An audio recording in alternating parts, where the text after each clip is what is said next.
Hello and welcome back to our channel. It's winter time, obviously, which means it is ski and snowboarding season. What are we doing here and where are we? We are in Kananaskis at the Nakiska Ski Resort. This is the site of the 1988 Winter Olympics.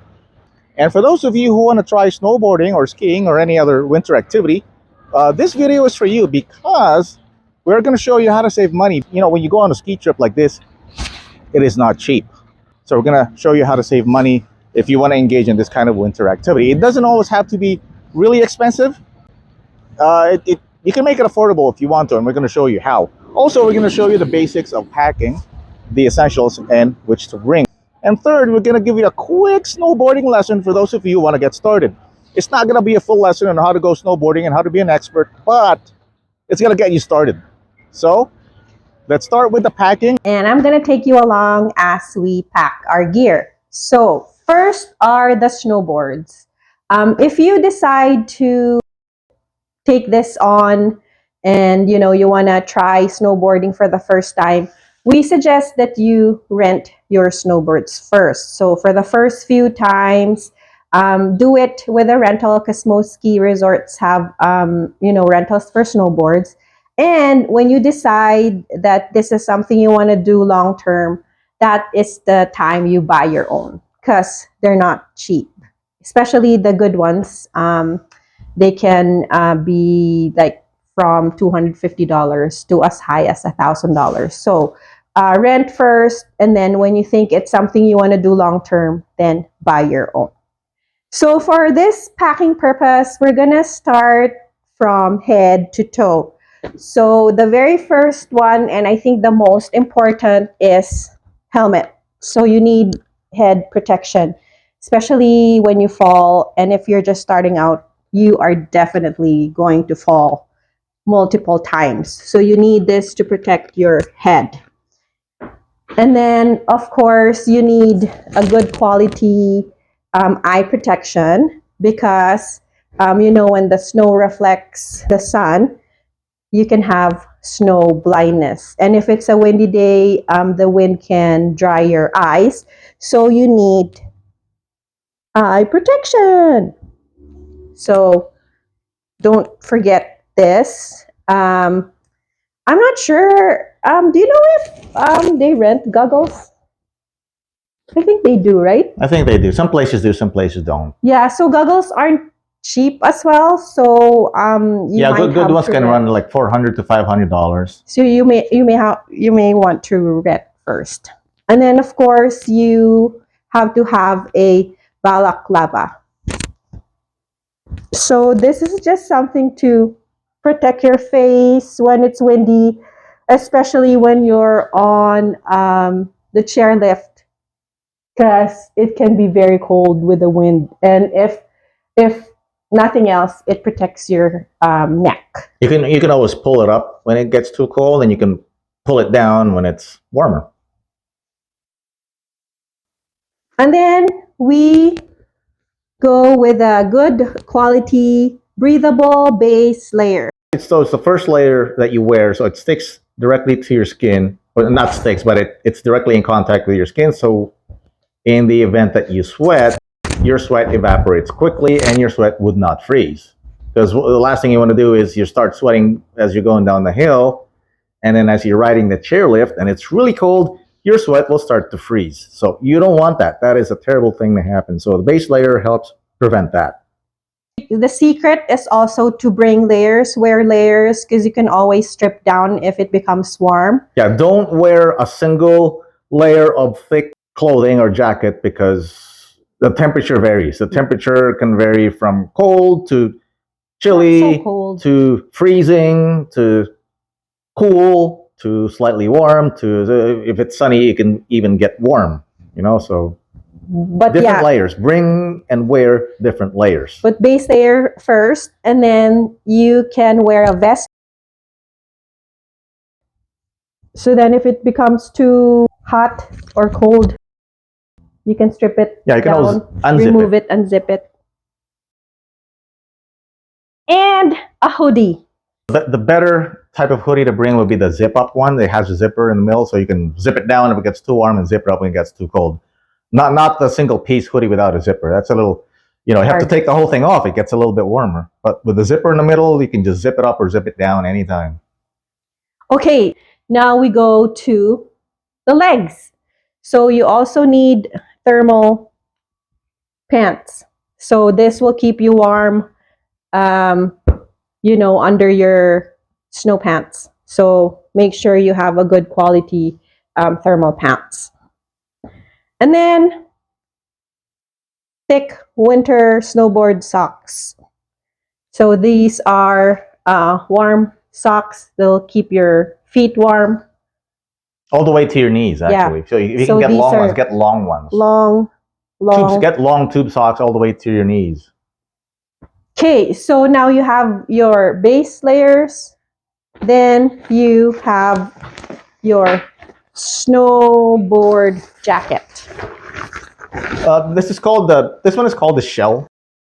Really doesn't have a lot of insulation. It's basically just a waterproof layer outside for when you get hit by snow, and it has a really thin insulation. It's not a real winter jacket because, like I said, you don't want a single thick layer. You just multiple thin layers is what you want. This is what distinguishes snowboard jackets from regular winter jackets, because a snowboard jacket, show them right here, it has zippers in the armpit area. As you can see that, like regular jackets don't have that.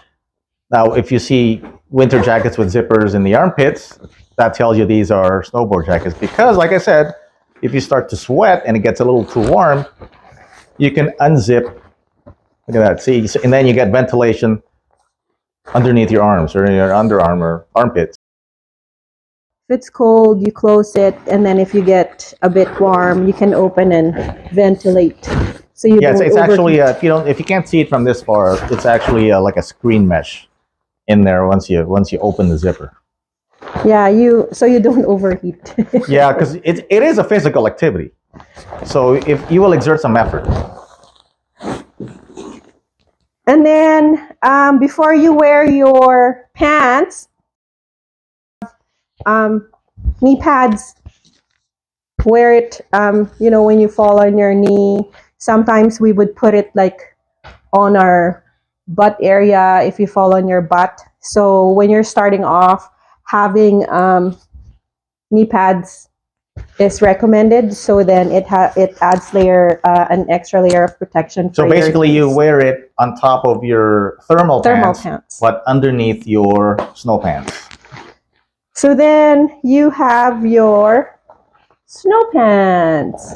Yeah, once again, these are water-resistant pants, and they also have zippers. Like instead of the armpits, because you're wearing pants, these are not our armpits. These are like in the groin area, right here, like in the crotch. See here? See the zippers right there. So once again, you have ventilation to get inside your legs, right? When it gets too warm. Yeah, you can open these zippers so you don't overheat. So once again, that's what distinguishes snowboard pants from regular snow pants. You have ventilating holes. Yeah. And if you notice, they are very bright and colorful. Right. So then it's easy to spot. Yeah, it's easy so that way skiers and other snowboarders will not collide with you on the mountain. So I know it looks cute for you to wear white jackets and white pants because it makes you look like, oh, I'm a snow bunny. But no, you don't want to look like a snow bunny. You want to be seen, because if you're camouflaged in the mountain and you're white behind white surroundings, somebody can hit you. You can end up in the hospital. It's not safe. And for us too, because sometimes, he's quite faster than me, so he would go first. So then it's easy, like I can spot him easily in the crowd when I see.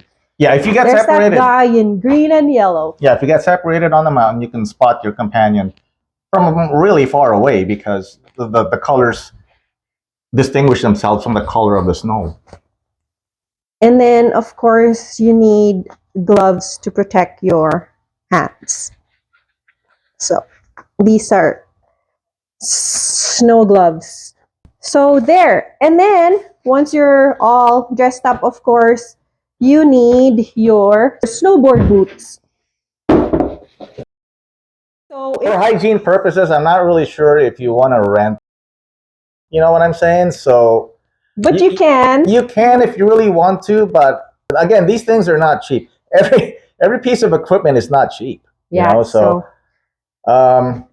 if you start buying your stuff right away before you even know if this is the kind of sport you want to keep doing, you're gonna run up to like $2,000 per person right away. If you buy everything brand new, and if there's two of you, that's $4,000 before you even know if this is something you want to do or not. So avoid buying before you really know. And don't wear regular boots. Yeah. Snowboard boots are different because they are stiff and they protect your ankles from twisting and breaking when you're on your snowboard. And don't try to cheap out and wear regular boots.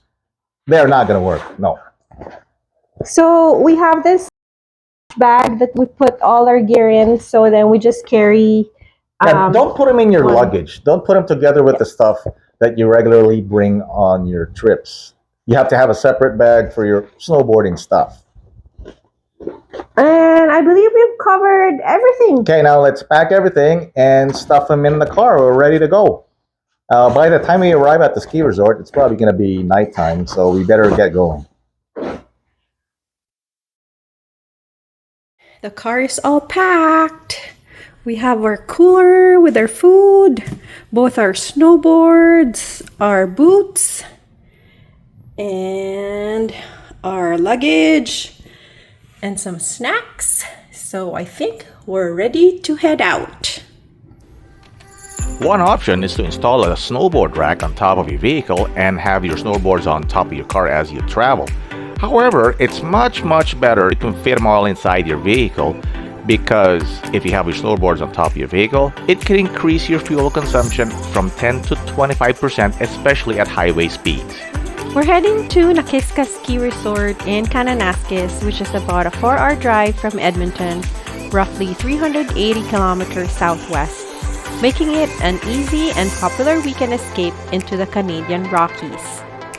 We're now checked into the Pomeroy Kananaskis Mountain Lodge, and this place is perfect for a snowboard weekend. And the best part, it's only 5 minutes from the Nakiska Ski Resort. And guess what? We're staying at this hotel for free. And if you want to know how, keep watching. Welcome to our mountain loft.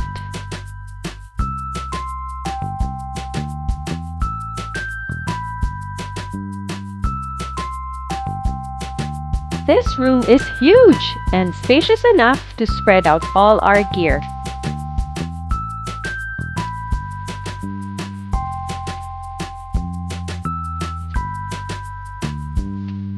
One quick way to save money is to bring your own food. We usually pack protein drink and simple things like bread, boiled eggs, and a meat stew. Snowboarding is way more physical than it looks, so having protein really helps keep your energy up.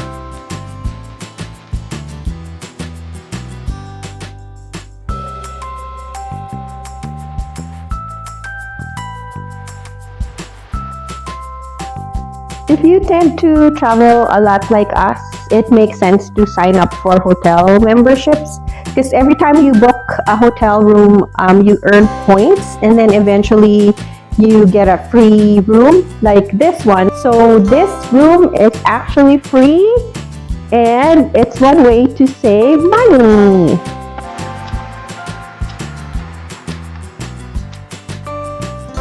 The loft bedroom upstairs give you that tucked away cabin in the mountains feel, and it's the perfect spot to have a relaxing sleep after hitting the slopes.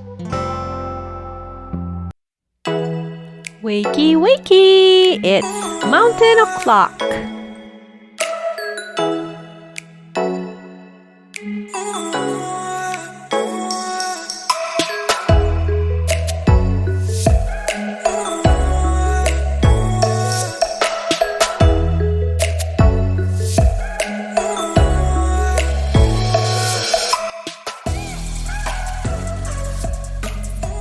Always make sure to grab a solid breakfast before heading out.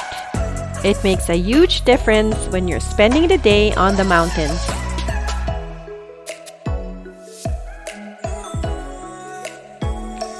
One thing we love about staying here, no driving to the hill.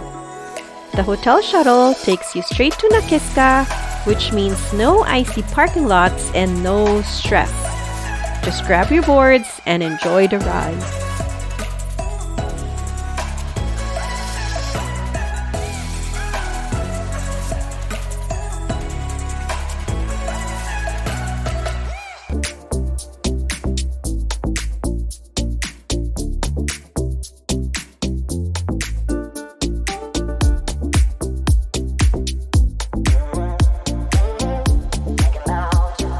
One of the biggest expenses on a ski trip, besides your hotel, your accommodation, is your ski pass.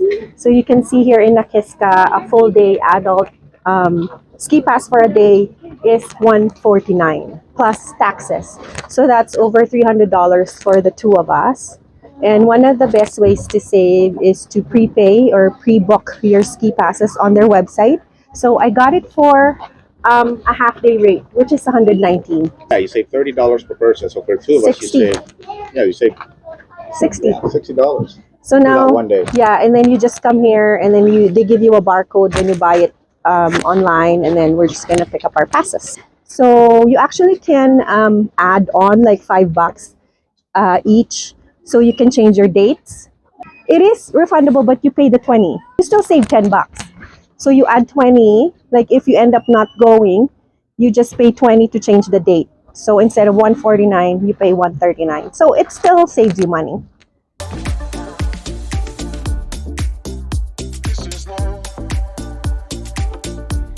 At Nakiska, they use this small metal holder called a wicket for the ski pass sticker. You place it in the middle and the sticker holds it securely in place. Then you just clip it onto your jacket zipper, so it's super easy to scan at the lift.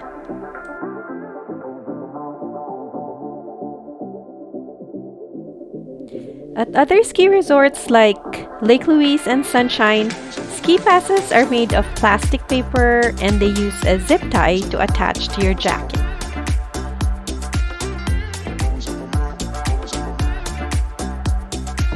This is the rental shop where you can rent your gear and there are free tools outside for minor repairs or adjustments.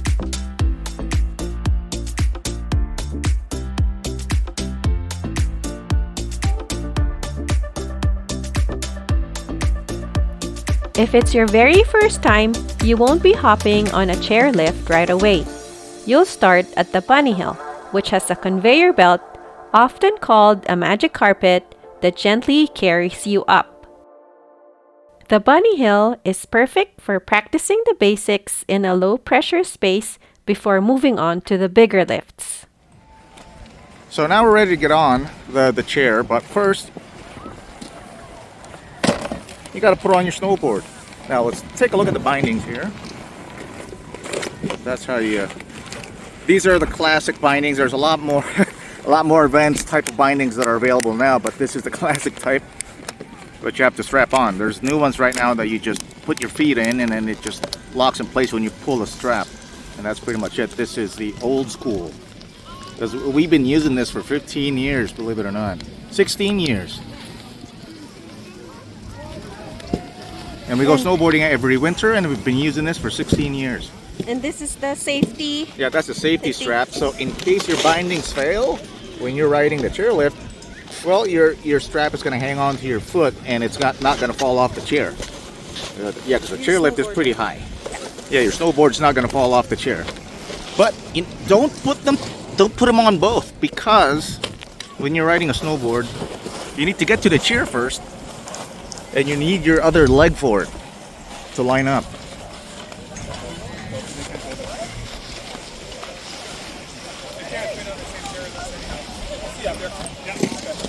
If you put both feet in, can you imagine? You won't be able to maneuver towards the line. Here we go. We're lined up.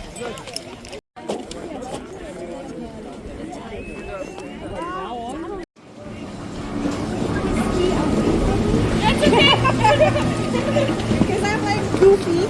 Oh. I'm used to like at the end. Oh, you want to go at the end? No, it's okay. Sure, okay.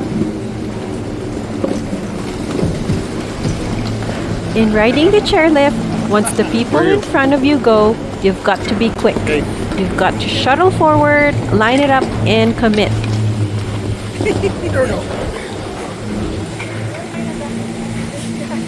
Watch out, watch out, watch out. We're good.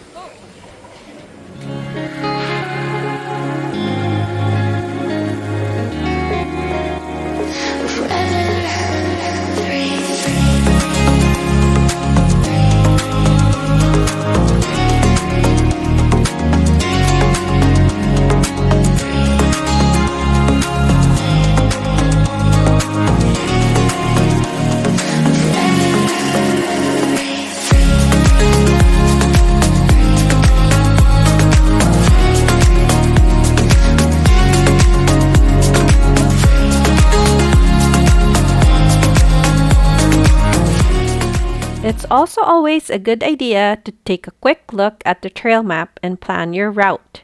It helps you know where you're going, avoid surprises, and make the most of your day on the mountain. The trails are also color-coded to show difficulty. Green is easiest for beginners, blue is intermediate, black diamond is advanced, and double black is for experts only. It's a quick way to know what you're getting into before dropping in.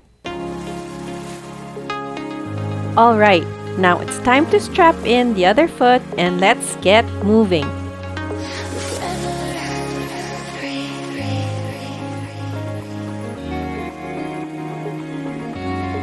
I'm strapped in and ready to go. But if you are a first-timer, how do you even start? Well, let us show you how. So imagine you're snowboarding for the first time. You've never done this before. And now you're on the hill. You're strapped on to your snowboard. You got your bindings on properly. And you're sitting here, and how do you start? How do you even start? You have no idea. I've never done this before. So I'm going to show you how. Imagine you're on the bunny hill, because that's where you're going to start, at the bunny hill. We're not at the bunny hill right now. This is an actual ski run, because we're not beginners. We don't really want to hold up people practicing at the bunny hill. Okay. So imagine you're at the bunny hill. What you do first is you get up. Of course, you get up. But how do you get up? You get up like this, and you balance yourself on your heels. And you're just gonna keep doing this falling leaf maneuver. You do this with your hands to keep balance. This is what we call falling leaf, because you're like a falling leaf. You know, just keep doing this until you get comfortable with your balance. Do this the whole time. The whole time, the whole day, you're gonna do this. So you point your body towards the direction that you want to go. And you're gonna be doing this for days. You're gonna be doing this for 2 to 3 days until you get comfortable. So just keep doing this. Eventually you're gonna get comfortable, trust me. It doesn't look like it, but you will.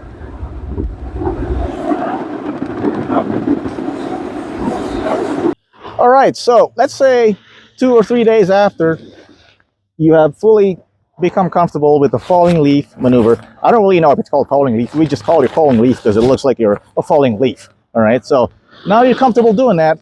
You're ready for the next step. You're gonna start from the kneeling position like this, because now we're gonna balance on our toes. On a falling leaf, you're balancing on your heels. This time we're gonna balance on our toes. And it's the same kind of thing. Stand up slowly. Okay? And you're gonna do this. Same thing, but you're facing the other way.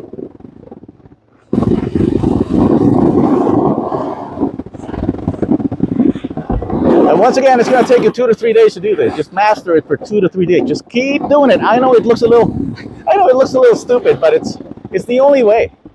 It's the only way.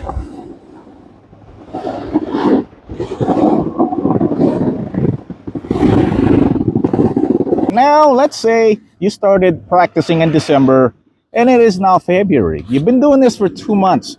You've mastered the falling leaf position, and you have mastered, what is that? We don't have a name for it. Anyhow, the toe position, okay? So now what we're gonna do now is we're gonna link the two, the falling leaf and the toe balance, and you're gonna connect the two. How do you connect the two? Because once you connect the two, that's when you're gonna go snowboarding for real. So start with the falling leaf. And now you want to transition to the toes. Now you're doing this, right? Now you're doing that. And then you go back to your heels. Yeah. See, now you're linking the two. You're doing both now.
The lodge is a great spot if you want to buy food.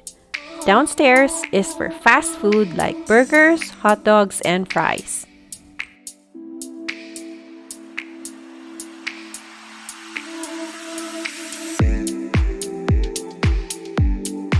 While the upstairs is a full-service restaurant with a patio that's weather-dependent. But when it's open, like today, you get some really nice mountain views.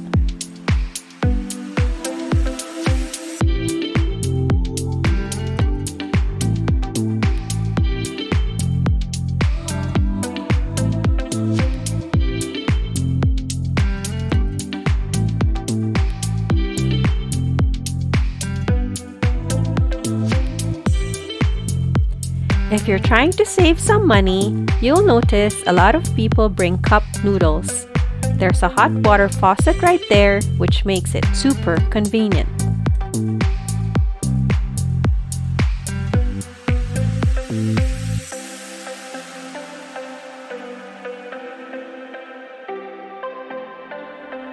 And since we're trying to save a bit of money, we've officially joined the Cup Noodle Club.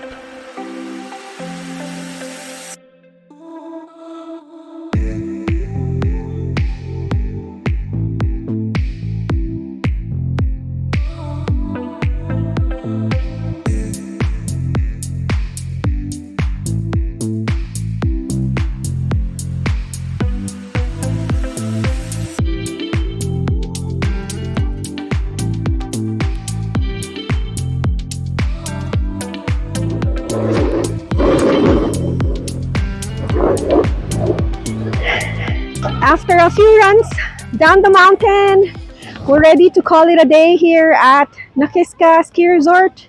And we're gonna head back to the hotel, hopefully get in the hot tub and relax for the rest of the day. And we hope you learned something new in this video, and see you on our next adventure. Visit our channel for more travel videos and subscribe to see what's next. And there's a lot more coming up, so don't miss it. Live your best life, everyone!